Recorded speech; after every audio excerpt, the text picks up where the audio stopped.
തിരുവനന്തപുരത്ത് മദ്യപാനത്തിനിടെ സുഹൃത്തുക്കൾ തമ്മിലുണ്ടായ സംഘർഷത്തിൽ 2 പേർക്ക് വെട്ടേറ്റു. വട്ടിയൂർക്കാവ് സ്വദേശികളായ സതി, ജോസ് എന്നിവർക്കാണ് പരിക്കേറ്റത്. മധു എന്ന ആളാണ് വെട്ടിയത്.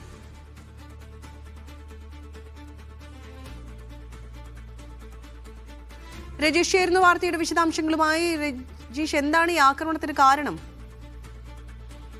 ഇന്ന് വൈകിട്ട് 4:30 വട്ടിയൂർക്കാവ് ടൗണിൽ വെച്ചാണ് ഈ സംഭവം ഉണ്ടായത്. മദ്യപാനത്തിനിടയിൽ സുഹൃത്തുക്കൾ തമ്മിലുള്ള വഴക്കാണ് ഈ വെട്ടേൽക്കുന്ന ഒരു സംഘർഷത്തിലേക്ക് പോകാനുള്ള കാരണം. വട്ടിയൂർക്കാവ് സ്വദേശിയായ സതി, ജോസ് എന്നിവർക്കാണ് ഈ പരിക്കേറ്റിരിക്കുന്നത്. മധു എന്ന വ്യക്തിയാണ് ഇതുമായി ബന്ധപ്പെട്ട് ഇവരെ വെട്ടിയിരിക്കുന്നത്.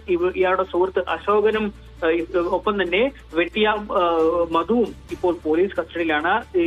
ഇവർ മദ്യപിക്കുന്നതിനിടയിൽ ഉണ്ടായ വാക്കേറ്റമാണ് സംഘർഷത്തിലേക്ക് എത്തിയെന്നാണ് പോലീസ് നൽകുന്ന വിവരം. വെള്ളക്കടവിൽ വാടകയ്ക്ക് താമസിക്കുന്ന വ്യക്തിയാണ് മധു. ഒപ്പം തന്നെ ഇയാളുടെ സുഹൃത്താണ് അശോകൻ. മറ്റു 2 പേരും സുഹൃത്തുക്കളാണ്. അങ്ങനെ ഇവർ മദ്യപിച്ചുകൊണ്ടിരിക്കുമ്പോൾ ഉണ്ടായൊരു വാക്കുതർക്കം, അതാണ് ഈ വലിയൊരു സംഘർഷത്തിലേക്ക് എത്തിയിരിക്കുന്നത്.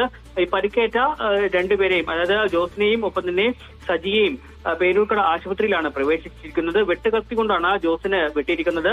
ജോസിന്റെ നെറുകുന്തലയിലും ഒപ്പം തന്നെ സജിയുടെ പുറത്തുമാണ് പരിക്കേറ്റിരിക്കുന്നത്. സംഭവവുമായി ബന്ധപ്പെട്ട് 2 പേരെ, അതായത് മധുവിനെയും അശോകനെയും പോലീസ് കസ്റ്റഡിയിലെടുക്കുകയും ചെയ്തിട്ടുണ്ട്. പരിക്കേറ്റ 2 പേരും പേരൂർക്കട ആശുപത്രി ചികിത്സയിലാണ്. ഇവരുടെ നില ഗുരുതരമല്ല.